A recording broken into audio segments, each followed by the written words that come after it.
రాష్ట్ర విభజన జరిగి 13 సంవత్సరాలు పూర్తి అవుతూ ఉన్నది.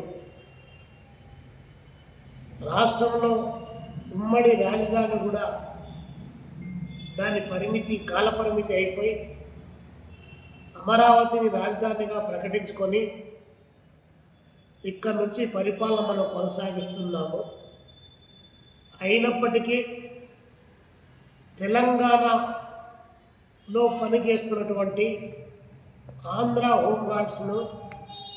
ఆంధ్రాలో పనిచేస్తున్నటువంటి తెలంగాణ హోంగార్డ్స్ను ఎవరి రాష్ట్రాలకు వారిని పంపించమని చెప్పి గత 12 సంవత్సరాల కాలంగా రాష్ట్ర విభజన జరిగినప్పటి నుంచి అధికారులు ప్రభుత్వాలు మారినప్పుడల్లా మాకు తల్లిదండ్రులు ఉన్నారు, ముసలి వాళ్ళు ఉన్నారు, మా పిల్లలు ఉన్నారు, మేము స్థానికత కోల్పోతే ఉద్యోగ ఉపాధి అవకాశాల్లో మాకు రావాల్సిన వాటాలు పోతాయి, ప్రభుత్వాలు అందించేటువంటి సంక్షేమ పథకాలకు మేము దూరం అయిపోతున్నాము, మీరు 2 రాష్ట్రాల ముఖ్యమంత్రులు కానీ 2 రాష్ట్రాల డీజీపీలు కానీ 2 రాష్ట్రాల హోమ్ మినిస్టర్లు కానీ కలిసి మాట్లాడుకొని ఇక్కడ వారిని అక్కడికి అక్కడి వారిని ఇక్కడికి మార్చమని చెప్పి పదే విజ్ఞప్తి చేసినప్పటికీ కూడా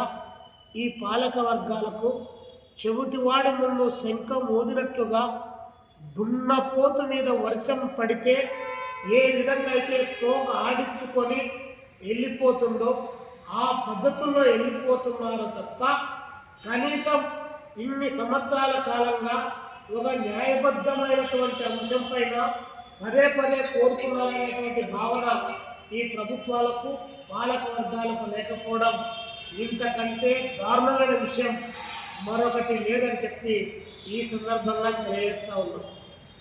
ఈ రాష్ట్రంలో ఇప్పుడు ఈ కూటమి ప్రభుత్వ అధికారంలోకి వచ్చిన తర్వాత ఈ 2 సంవత్సరాల కాలంలో దాదాపు 106 సార్లు ఆ హోంగార్డుల సమస్యలపైన భారత కమ్యూనిస్ట్ పార్టీ సిపిఐ, ఏఐవైఎఫ్ అదేవిధంగా 26 జిల్లాల్లో ఆందోళన చేసి జిల్లా కలెక్టర్ల ద్వారా అటు తెలంగాణలో ఆందోళన చేసి ఆ రాష్ట్ర ముఖ్యమంత్రి గారికి ఆ రాష్ట్ర హోంశాఖ గారికి అనేక విజ్ఞప్తులు చేసినప్పటికీ కూడా ఇంతవరకు అంగుళం కూడా ముందుకు కదలనటువంటి పరిస్థితి ఈరోజు కొనసాగుతోంది.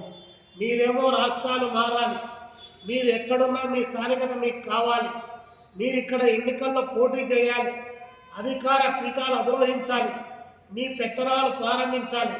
కానీ రోజువారీ కూలికి పని చేస్తున్నటువంటి హోంగార్డుల జీవితాల్లో మాత్రం ఏమాత్రం వెలుగును నింపకపోయినా పర్వాలేదు, ఉన్నటువంటి చట్టాలను సవరించి వారిని ఇక్కడికి పిలుచుకోవాల్సినటువంటి బాధ్యతను ఏమాత్రం గుర్తించకపోవడం ఇంతకంటే అన్యాయం ఉందా అని చెప్పి అడుగుతా ఉన్నాం. తగుదనమ్మా అని చెప్పేసి రోజుకొకసారి ఫోన్ చేసి మీరు ఫలాని వారికి కంప్లైంట్ చేశారు, దానిపైన ఫిర్యాదు చేశారు, మీకేమన్నా అందిందా అని చెప్పేసి సీఎంఓ ఆఫీసు నుంచో లేదా మరొక అధికార కార్యాలయం నుంచో ఫోన్లు అయితే వస్తున్నాయి తప్ప అంగుళం కూడా పని జరగలేదు.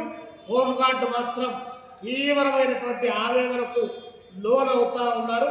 కాబట్టి ఇప్పటికైనా ఈ అసెంబ్లీ సమావేశాల్లో ఈ బడ్జెట్ సమావేశాల్లో హోంగార్డుల పైన ఒక నిర్ణయం తీసుకొని అక్కడి వారిని ఇక్కడికి ఇక్కడి వారిని అక్కడికి 2 తెలంగాణ ఆంధ్ర స్థానికత కలిగిన వారికి మార్పు చేయవలసిందిగా భారత కమ్యూనిస్ట్ పార్టీ సిపిఐ రాష్ట్ర సమితిగా ఈ రాష్ట్ర ప్రభుత్వానికి విజ్ఞప్తి చేస్తా ఉన్నాం.